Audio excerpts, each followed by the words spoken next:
sign in to your account that you're using for your particular channel. Now, when you're making a YouTube channel, let's say you've never published a video before and you have to create a new channel from scratch. What you're going to need to keep in mind is that the same way I recommend building niche websites is essentially the same way I recommend going about creating a YouTube channel. You would want to make a unique channel for each niche or website that you are doing. Now, I mentioned the annotations before. In order to use them, there's a couple different things that need to go on. Number one, your YouTube account needs to be verified and in good standing.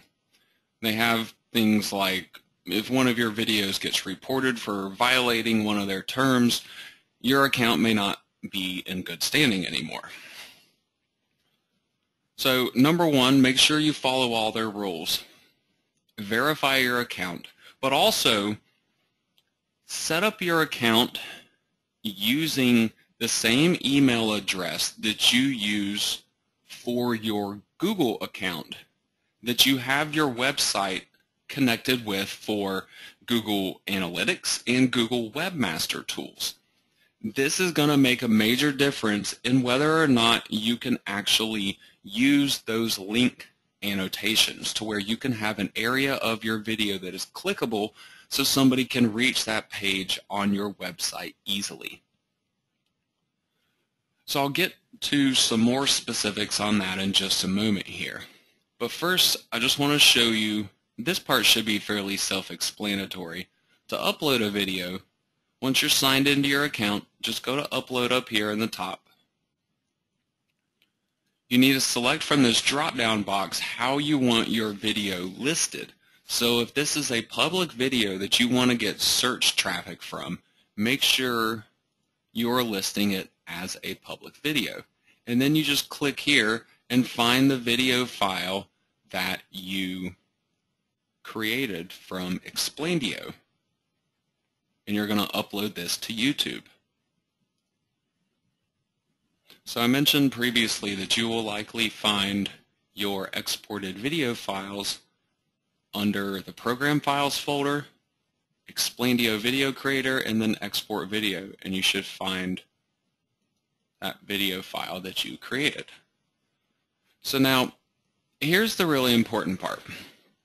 Before you actually do what I just did, rename the video file to make it represent the product that you're creating, because that's where you want to have the product name and model and also keywords that might go along with it, things that you want people to search to be able to find your video.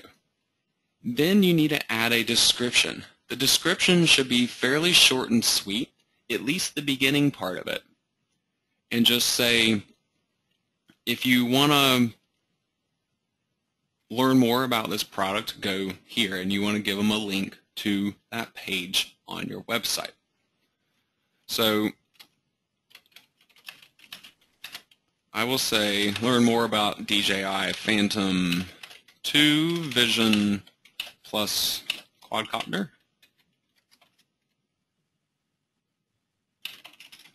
Here, and then I will include my link. Now this is not actually a page, but let's just say DJI Phantom 2. Let's say that's the page on my website where I have my review set up. So then my title up here would be something more representative of this, and also including keywords that I'm going after, like FPV, for example. Down below in the tags, this is also where you would want to put your keywords and your product name.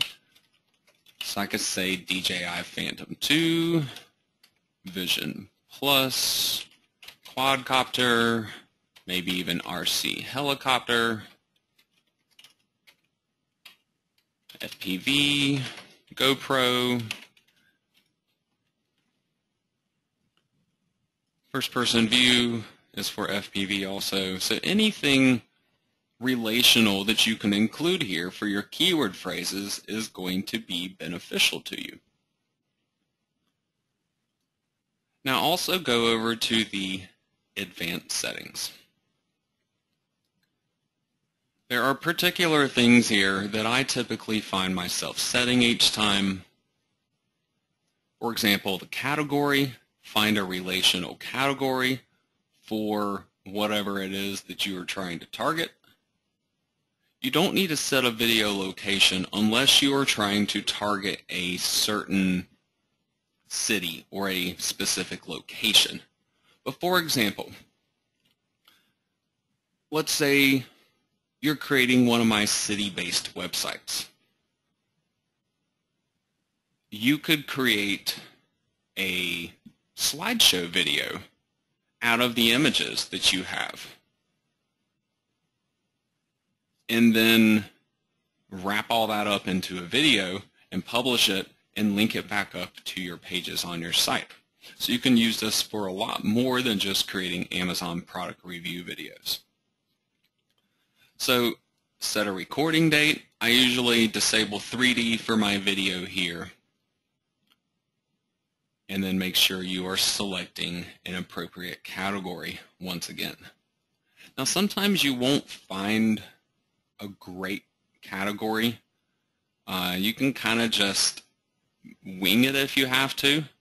If you can't really find something relational, like I might pick science and technology or something for this particular one. It's more like a hobby, but they don't really have hobbies. It could be people and blogs. It just kind of depends. Ultimately, your keywords and stuff back over here is your really important part though. Now, beyond this description message here, one other thing that you can do to give your video better search rankings is to go down below and continue talking. Type some unique content here, a couple hundred words even, talking about the product. Use a lot of different relational keywords and phrases and features of the product. That kind of stuff will really go a long way to boosting your search rankings. The important part up here though, you want to make sure that you don't have too much text before your link. Otherwise, this link is not going to be easily viewed on the video page. They're going to have to click the little show more button to actually see it. So we're going to direct traffic in two ways. One being this link here below our video, and then the other one being the annotation link. So once you're at this point, select a thumbnail. If you have this hooked up to your Google Plus or Twitter accounts, you can add a little message here. A lot of times I'll just use the same description that I have here because it contains my link and everything. So then publish your video when you are satisfied with all of your settings. After you have your video published, go back to the YouTube homepage. Now I'm not actually going to be publishing this video on this particular account because this is where I put all of my marketing videos. But if you click on my channel from the YouTube homepage, this will get you to your channel. That'll show you your subscribers and your video views. The part you're really looking for is the video manager though.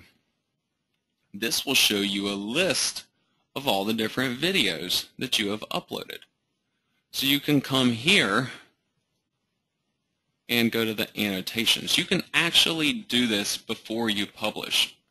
You can see it was kind of saved as a draft if I let it finish processing over there. So I can go to annotations now, and what I want to do is try to find the place in my video where that box begins to show up. So this will be right about here.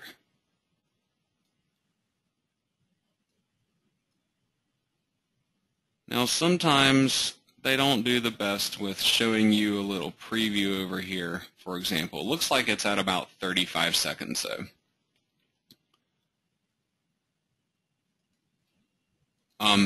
Part of this is also because I literally just uploaded this, and YouTube has some processing time involved with videos, and it'll process it once at a really low quality just to get it up and available. But then it'll continually process it at higher qualities up to the resolution of your video. So if you're having issues getting a good preview of it, then you may simply need to wait a little while and come back and try again later.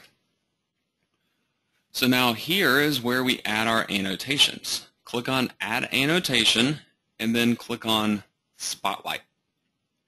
So we have two boxes here. The one at the top is our Spotlight box, and what we want to do is drag this Spotlight box and make it the entire size of our clickable box here.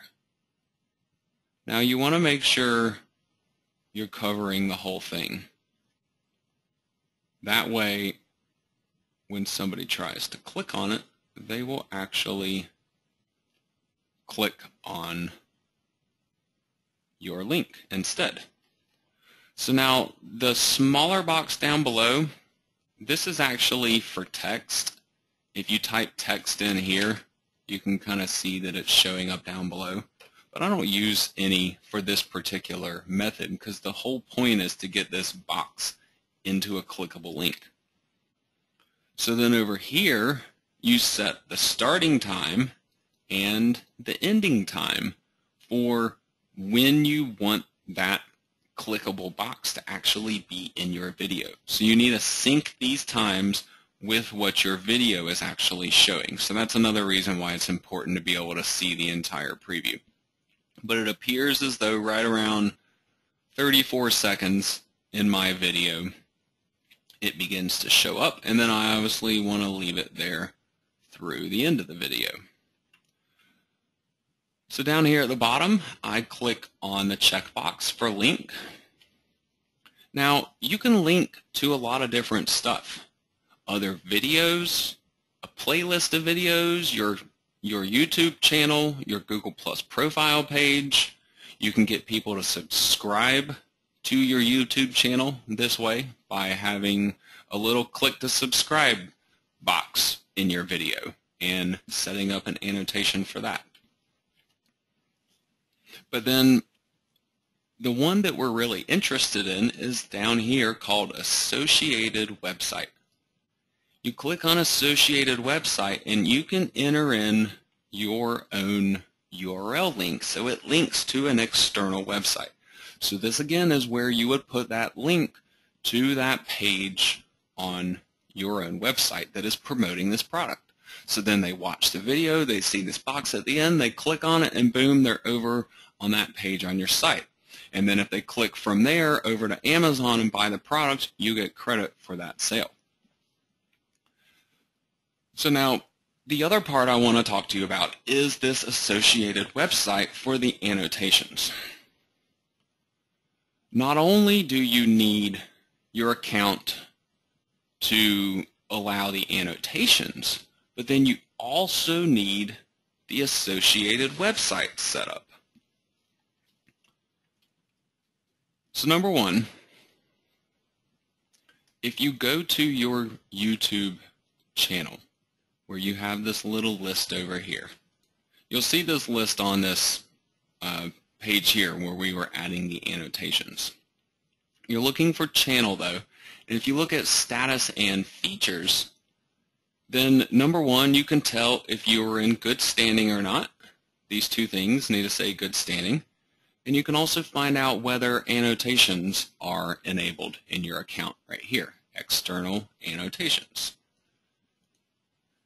If they are not enabled, or if you need to set up the associated website still, This link right here gives you a lot of really good information. That'll actually take you to this annotations page here. On this annotations page, you can learn all about annotations, but the part that's really important is associated website annotations. This tells you what you need to do in order to be able to put a link to your website from your YouTube video using this associated website annotation right here. Now, as I mentioned before, you need to be in good standing, but the other part is that you need to add your website in Webmaster Tools. That's another reason why I said to use the same Google email that you use for your Google Webmaster Tools account as you are going to then use for your YouTube account. So you just sign into one Google account and you'll be able to use all these different services. And by having your site in Webmaster Tools, then you can go to the Advanced Channel Settings page in YouTube right here, and you can add in that website as an associated website. So this verifies that you are the owner of the website before allowing you to link from a YouTube video to it. So you can see on this page here for my account, I have associated RyanStevensonPlugins.com. If you have something else that you need to add in, then this is also where you would do it. So simply go to this associated website annotations page, and it'll give you all the nitty-gritty details about it all. So now you'll be able to create your annotation, link it up to the Amazon page on your own website, and you'll be able to convert all of this into commissions. So now once you're completely done with all of your information for the video and your annotation as well, then you can go ahead and actually publish your video, and it'll be live on Google. And so you can pick up not only Google searches from it, but then you can also get searches off of YouTube as well. And one little bit of advice here: if you have any method of driving traffic to your YouTube videos, I'd highly recommend to do so. Let's say, for example, you have a Facebook fan page with some followers for your niche website, or maybe you have a newsletter list with subscribers for your niche website. Whenever you create a new page on your own website and create a video to go along with it, promote that page on your website with that video on it.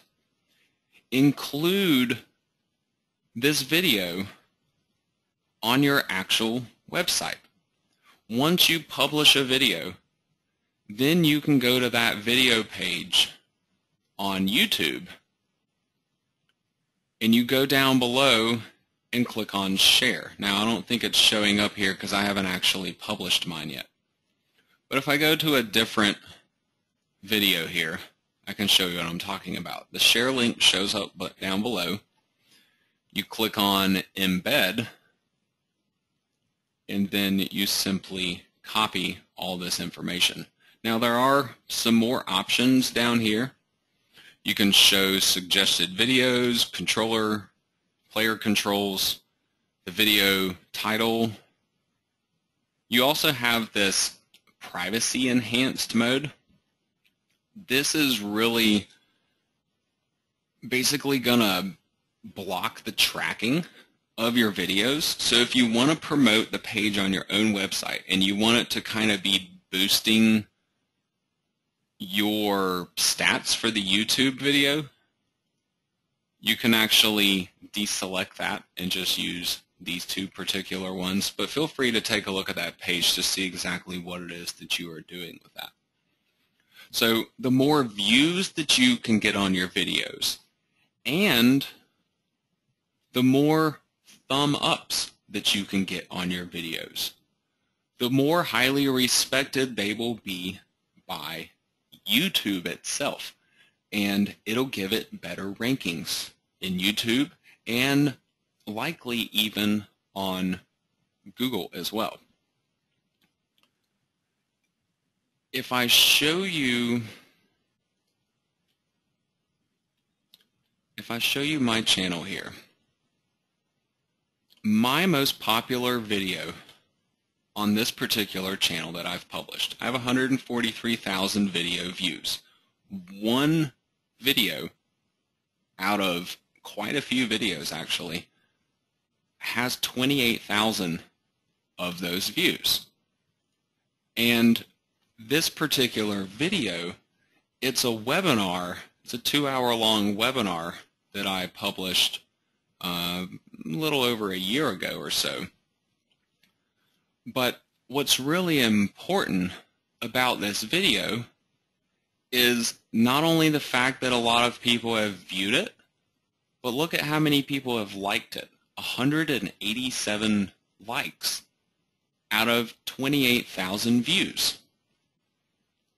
Well, because so many people like this, and dislikes are not a problem. Dislikes are expected. You're always going to have somebody that dislikes it. Go look at the most popular viral videos that'll have tens or hundreds of thousands of likes, and they're going to have tens of thousands of dislikes too to go along with it. So don't let those get to you. They're going to show up. The important part is that you're basically getting more likes than you are dislikes. Well,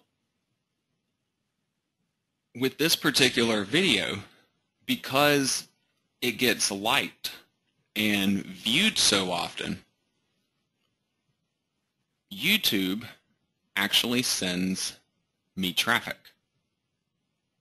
You can see that my top traffic sources here on this video is YouTube search and YouTube suggested videos. These account for 69% of the views on this video, and it got viewed 1,900 times just in the last 28 days. So that performance on your YouTube video, in addition to the title, the description, the different tags that you are placing on it in terms of this information right here, the actual performance of your video is also going to determine its ranking.